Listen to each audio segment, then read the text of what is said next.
அண்மை செய்தி. சமூக வலைதள பிரபலம் அலிசா அப்துல்லா குழந்தைகள் குறித்து ஆபாசமாக பேசியதற்காக யூடியூபர் முக்தார் தற்போது கைது செய்யப்பட்டுள்ளதாக போலீசார் தரப்பில் தெரிவிக்கப்பட்டுள்ளது. தூக்கியா சென்னை கர்நாடகாவில் வச்சு அப்படிங்கிற செய்திகள் நமக்கு காதுல அப்படியே தேன் வந்து பாயிற மாதிரி பாயுது. என் மனசுல உள்ள பாரமே குறைஞ்சிருச்சு. நான் ரொம்ப பெரிய இடம் என் மேல கைய வச்ச நீ ஒரு ஜென்மத்துக்கு ஃபீல் பண்ண வேண்டியது இருக்கும். பிரபல ஆபாச யூடியூபர் முக்தார் ஓடி ஒளிந்து புறமுதுகிட்டு ஓடி கர்நாடகாவில் பதுங்கி இருந்த போது தட்டி தூக்கப்பட்டான். மைசூரில் தலைமறைவாக இருந்த யூடியூபர் முக்தார் தற்போது கைது செய்யப்பட்டிருக்கிறார்.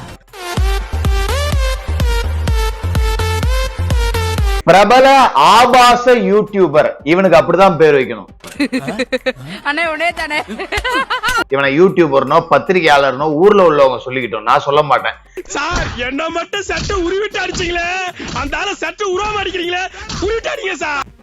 ஏன் நான் கொஞ்சம் கூட மரியாதை இல்லாம ஒரு இவனை அவன் இவன் அப்படின்னு பேசுறேன்னா, சில பேருக்கு அப்படிதான் பேசணும். இவனுக்கெல்லாம் என்ன மரியாதை வேண்டி கிடக்கு? மரியாதை மரியாதை உனக்கு என்னடா மரியாதை? இவன் அதிகபட்சமா பேசின வீடியோக்கள் என்ன அப்படின்னு பாத்தீங்கன்னா, சவுக்கு சங்கருக்கு எய்ட்ஸ், சீமான் விஜயலட்சுமியின் களியாட்டங்கள், பிஜேபி அண்ணாமலையின் களியாட்டங்கள். இந்த ஈன பொழப்புக்கு பேசாம எங்கேயாவது போய்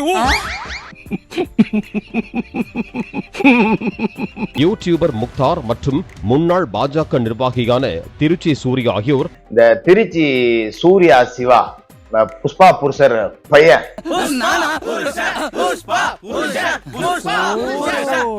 பிரபல புஷ்பா கிட்ட அடி வாங்கினார்ல சிவா, அவரோட பையன், தன்னை பற்றியும் தனக்கு பிறந்த இரட்டை குழந்தைகளை பற்றியும் அவதூறாக பேசுவதாகவும், அதுவும் ட்வின்ஸ் இல்ல பாத்தீங்களா இல்லையா, ஒன்னு அந்த அம்மா மாதிரி இருக்குது, இன்னொன்னு அவங்க வீட்டுக்கு மாதிரி இருக்குது.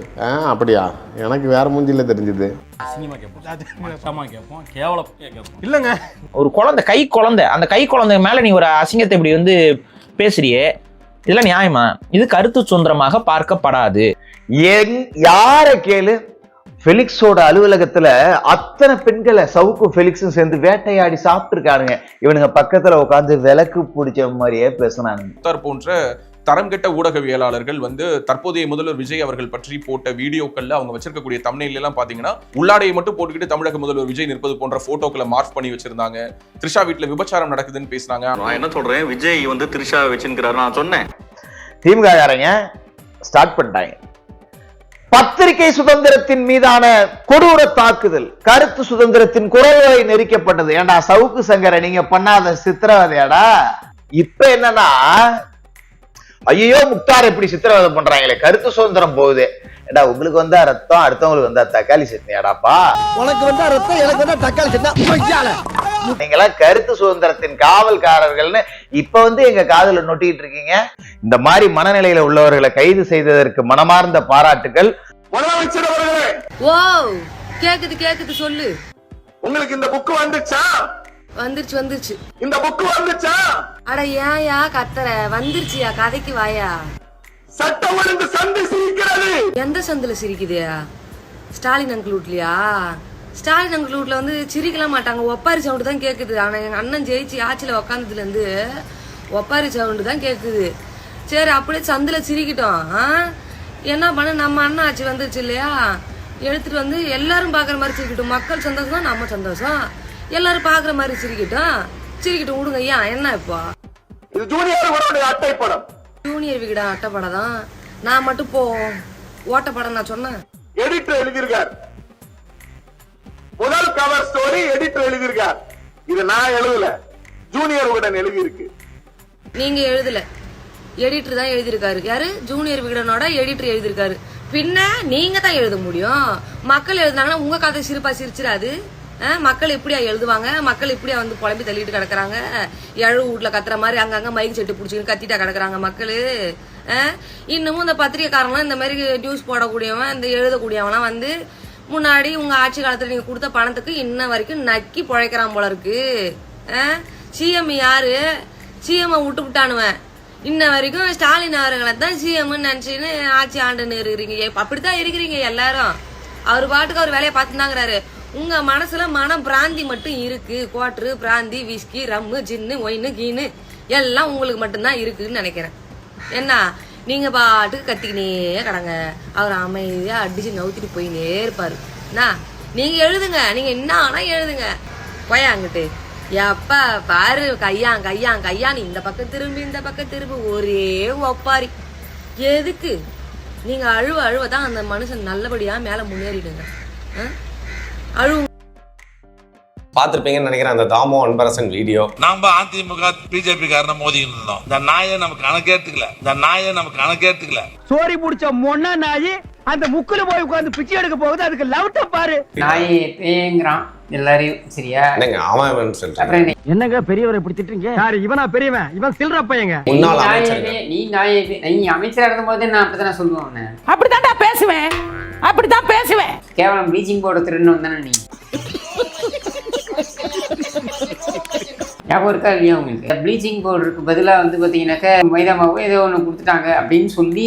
இப்போ நீங்க வந்திருக்கக்கூடிய இடத்துல ப்ளீச்சிங் பவுடர்னு சொல்லிட்டு மைதா மாவு கொட்டி வச்சிருக்காங்க. இது எப்படி பாக்குறீங்க சார்? அது கொட்டி இருக்கிற எல்லா இடமே மைதா மாவு தான் இருக்கு. ஆதாரம் இருக்கு, நீங்க போய் வேணா செக். ஆதாரம் கொடுத்தா நடவடிக்கை எடுக்கணும். அப்படியே அறுத்து தள்ளிட்டாலும் அப்படியே ஒரே புடுங்கி இங்க நட்டுருப்பாரு. போய் செக் பண்ணி பார்க்கலாம் சார். நீங்க அது நான் செக் பண்ண முடியாதுங்க, அது அதிகாரி வச்சு தான் பண்ண முடியுங்க. மைதா மாவு தான் சார் கொட்டி வச்சிருக்காங்க. நாங்க கையில செக் பண்ணி பார்த்துட்டு தான் சொல்றோம். யாரு நீங்க? இவன் உடனே விளக்கம் விட்டுறான். ப்ளீச்சிங் பவுடர் விலை என்ன தெரியுமா, மைதா மாவு விலை என்ன தெரியுமா அப்படின்ட்டு. ப்ளீச்சிங் பவுடர் ரேட் என்ன தெரியுமா? நீயே சொல்றா. ப்ளீச்சிங் பவுடர் கிட்டத்தட்ட 13 ரூபா 10 ரூபா. மைதா மாவு என்ன ரேட் தெரியுமா? 40 ரூபா. ப்ளீச்சிங் பவுடர் எவ்வளவு சார்? 10 விட்டுருக்காங்க. எந்தெந்த ஊருக்கு எவ்வளவு தேவையோ அந்த அளவுக்கு விட்டுருக்காங்க. 15 ரூபாய்க்கு சார் 55 ரூபாய்க்கு அப்புறம் 2 விட்டுருக்காங்க. உங்க வாய் உங்க ஊருட்டு நீங்க ஊருட்டுறீங்க. ப்ளீச்சிங் பவுடர் திருடினவன், திருட்டு பய, பொறுக்கி பய. உன்னைய திருடா சமூகத்துக்கு நீ யாருன்னு பொறுக்கி பயடா. திருட்டு பயலுக்கு என்ன மரியாதை?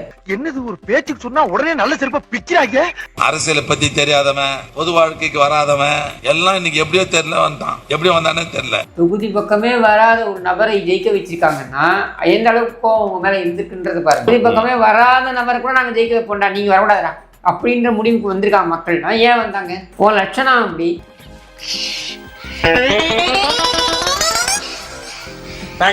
ஏகத்தாளமா நீ இவன் சேகர் பாபு அப்புறம் இந்த மாசு இவங்க எல்லாம் கொஞ்ச நஞ்ச ஆட்டமா ஆடினீங்க. பேச்சாடா பேசுன, கொஞ்சம் நஞ்ச பேச்சா பேசுன.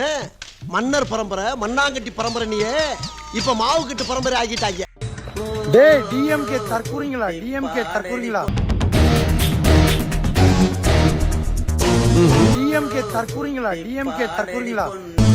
நீதான்டா வாடா. என்ன மயிரடா புடிங்கிட்டு இருக்கீங்க? லூசு அறிவு இல்ல. சோற திங்கிற பீய திங்கிறடா. சோறு திங்க வேற திங்கிறியா? பிச்சைக்காரன் நாய்ங்களா? ஆளு மயிர பாரு.